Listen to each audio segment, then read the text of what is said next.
berkenaan dengan isu-isu semasa di dalam tamadun Islam. Isu-isu semasa dalam tamadun Islam ini kita melihat apakah realiti masyarakat sekarang ini, masyarakat Islam dari utara, selatan, timur, barat, dan di tanah Melayu, di Malaysia kita nampak dari segi politik. Kita lihat politik umat Islam sekarang ini tidak seperti mana zaman Rasulullah SAW. Kita menggunakan cara barat, iaitu sistem demokrasi. Tetapi ada satu negeri yang mengamalkan cara sosial, cara komunis. Ada yang negara kapitalis. Jadi orang-orang Islam sekarang ini menghadapi masalah, iaitu apabila mereka mengamalkan politik cara demokrasi ini. Cara demokrasi yang tidak merujuk kepada Al-Quran dan Al-Sunnah. Apabila orang-orang Islam mengamalkan cara yang bukan Islam, mereka akan mewujudkan ketimpangan, akan berlaku pergaduhan, mewujudkan berbagai-bagai parti yang tidak berpijak kepada Al-Quran, yang tidak berasaskan kepada Al-Quran. Bukan tidak berasaskan kepada Al-Quran. Jadi Al-Quran inilah yang menyatu hati-hati umat Islam. Tetapi apabila parti-parti yang banyak yang tidak berpaksikan kepada Al-Quran dengan Al-Hadis, mereka akan berlaku pertempuran, akan berlaku pertikaman lidah, akhirnya berbawa kepada peperangan sesama sendiri. Berapa banyak parti pun tak apa, tetapi asalkan dia berasaskan kepada Al-Quran dengan As-Sunnah. Itulah isu yang menjadi masalah kepada umat Islam. Kemudian kita lihat pula isu ekonomi. Isu ekonomi ini yang paling nyata sekali ialah isu riba. Di bank-bank mana pun terpaksa melaksanakan sistem riba, walau jenama apa pun riba. Kerana apa?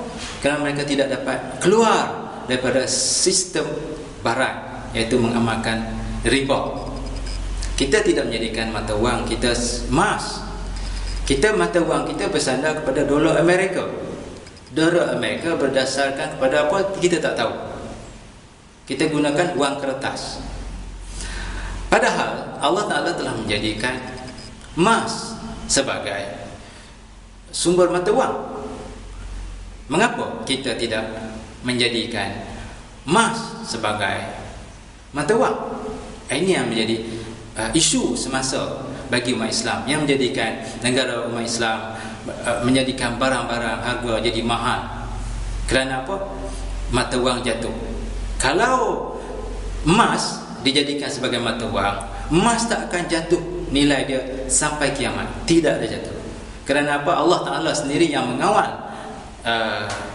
kuantiti emas. Allah Ta'ala tidak menjadikan batu menjadi emas. Tidak semena-mena Allah menjadikan emas berlebih-lebihan. Tidak. Kerana apa? Allah nak jadikan emas itu sebagai mata wang kepada manusia. Dengan cara itulah harga tidak akan naik. Tidak akan naik. Yang jadi naik harga itu kerana mata wang jatuh.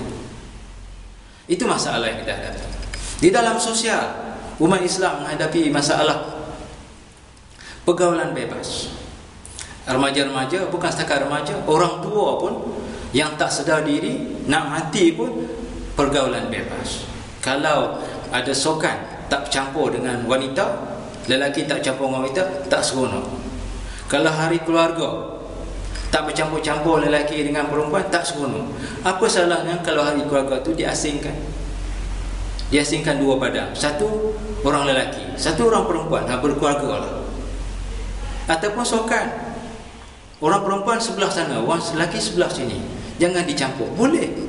Tapi mengapa? Inilah isu masalah pergaulan bebas yang Allah Ta'ala kata dalam Al-Quran, qul lil mu'minina yaghuddu min absarihim.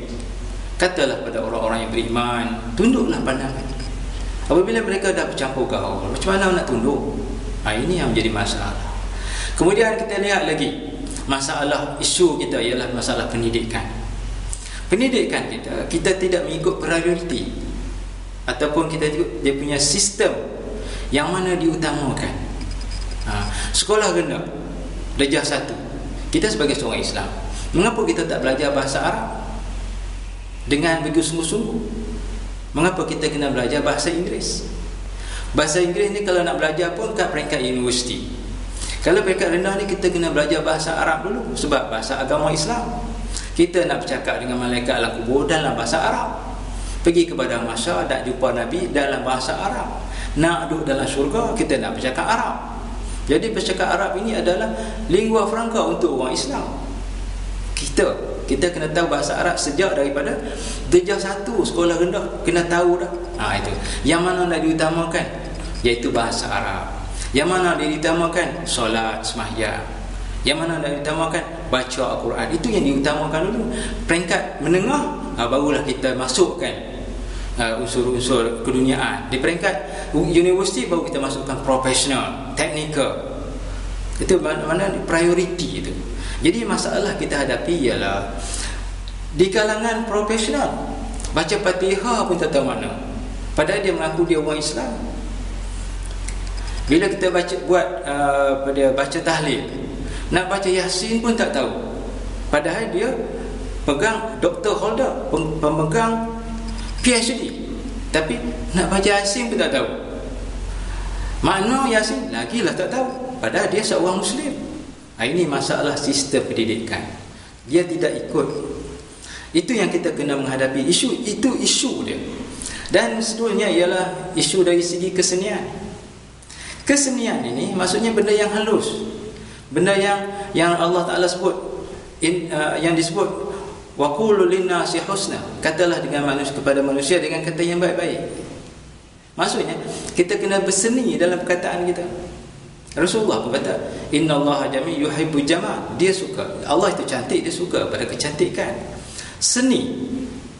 Tetapi dalam isu yang semasa ini ialah apabila seni dikaitkan dengan menyanyi. Seniman ialah orang yang pandai menyanyi lagu rock, menyanyi bercampur lelaki perempuan, melompat-lompat dengan muzik-muziknya, dengan asap rokoknya, dengan mada yang mabuk-mabuknya. Itu yang dipanggil seni. Pergaulan bebas, pakaian yang menjolok mata, dan itu yang dianggap seni. Kemudian di dalam filem pula, pelakon dianggap seniman di dalam lakonan. Lepas tu buat lawak-lawak pula, kan? Buat lawak-lawak jenaka. Itu dia panggil seni. Jadi sebenarnya itu bukan seni. Mengajak orang melalaikan pada Allah Ta'ala, itu bukan seni. Bercampur gaul bebas, berseronok, itu bukan seni. Kesemuanya itu adalah unsur-unsur maksiat yang Allah Ta'ala cegah, yang Allah Ta'ala larang, yang disebut dalam Al-Quran, kan? Hendaklah kamu jadi satu kaum yang menyuruh kebaikan, mencegah kemungkaran. Jadi masalah sekarang ni kita tak faham seni itu. Seni itu ialah seni membaca Quran. Apabila kita baca dengan lunak, dengan baik, supaya menarik orang lain menghayati Al-Quran. Kita lakukan Quran. Kemudian kita seni ukiran, kita buat di mihrab dengan cantik, supaya bila orang tengok masjid, orang tertarik untuk pergi sembahyang masjid. Itu dipanggil seni. Kemudian di dalam percakapan, kita kena bercakap dengan nada yang baik. Kita tak boleh bercegah orang tu, segegah orang ni. Itu bukan seni. Itu menyebabkan hati orang jadi luka. Kita bercakap dengan baik. Itu sebab Nabi pun kata, la yu'minu ahadukum hatta yuhibba li akhihi ma yuhibbu li nafsi. Tidak berimanlah seorang kamu sehingga kamu kasih saudaranya seperti mana dia kasih diri sendiri. Kalau dia nak dia orang bercakap dengan lembut, dia bercakap dengan orang dengan cakapan yang lembut. Jadi kalau orang bercakap dengan kita dengan bahasa yang kasar, cegah gitu, sampai tergangkat gitu, kan? Macam mana perasaan kita? Sakit hati. Kalau kita cegah dia balik, dia pun sakit hati. Itu bukan seni namanya. Jadi seni itu bercakap dengan baik, hubungan dengan baik, hubungan dalam keluarga yang baik, kan? Kemudian pakaian yang baik, kan? Yang tak berbau busuk. Rasulullah pun melarang pakaian yang berbau busuk, badan yang tak mandi. Rasulullah suruh mandi. Rasulullah perintahkan supaya basuh baju. Innallaha yuhibbut tawwabina wa yuhibbul mutatahhirin. Allah suka orang yang bertaubat dan orang yang bersih. Itu surah Al-Baqarah ayat 222. Di sini. Kemudian kita lihat pula yang terkini. Isu-isu yang terkini ialah isu komunikasi melalui internet, melalui telefon, televisyen, melalui surat khabar, majalah, sebagainya. Masalah sekarang ini, kadang-kadang benda-benda yang maksiat ditonjolkan. Kalau di dalam internet tu semua tahu lah, gambar-gambar yang tak elok naik kan? Kalau dalam majalah dan surat khabar tu kadang-kadang ada satu bahagian pula nombor ekor tempat perjudian dihalalkan pula, ada nombor ekor di situ kan? Walaupun begitu tapi tak boleh. Kalau dalam media misalnya kita siarkan keputusan perjudian, itu dah haram. Kemudian kita siarkan pula apa dia kita sebut yang disebut gosip, maksudnya mengumpat. Di dalam Islam dilarang mengumpat, mengata orang tu, mengata orang ni fitnah, orang tu fitnah, di dalam media, dalam internet. Kemudian melalui telefon, SMS, berhubung, macam Facebook berhubung sehingga berlaku perzinaan. Ini yang masalah. Mereka tidak tahu nak menggunakan kepada cara yang betul. Sepatutnya internet digunakan untuk menyebarkan Islam, untuk belajar ilmu-ilmu agama, seni dalam Islam, untuk mengajar orang mendekati Allah melalui alunan-alunan Al-Quran. Di dalam ekonomi banyak unsur-unsur kebajikan, membantu orang-orang yang susah. Itu yang penting. Peringkat pemerintah, peringkat rakyat, peringkat peniaga-peniaga, fikir bagaimana cara nak membantu orang-orang yang susah. Bukan nak meningkatkan kekayaan dengan menekan orang-orang yang susah sehingga mereka tak mampu nak membayar. Mereka terpaksa pula pinjam kepada alung pukul pula mereka, bunuh sebagainya. Kerana apa? Unsur riba inilah yang menekan masyarakat Islam. Sepatutnya semua pihak berfikir bagaimana cara nak mengatasi masalah kemiskinan, masalah kekurangan makanan di kalangan masyarakat. Kemudian kalau kita dalam politik, macam mana, mengapa kita tak merujuk Al-Quran di dalam melaksanakan perintah? Parti apa pun tak kisah, yang penting bila memerintah mesti merujuk kepada Al-Quran. Allah Ta'ala suruh apa, Allah Ta'ala larang yang mana, itu yang dibuat. Sebagai seorang pemimpin, fikirkan yang itu. Fikir amal makruf nahi mungkar, itu saja. Kita tak payah nak marah parti ini, nak marah parti ini. Itu bukan cara Islam. Jadi inilah isu-isu yang patut masyarakat Islam fikirkan supaya kita kembali kepada ajaran Allah Subhanahu Wa Taala dan supaya kita berkat hidup kita di dunia.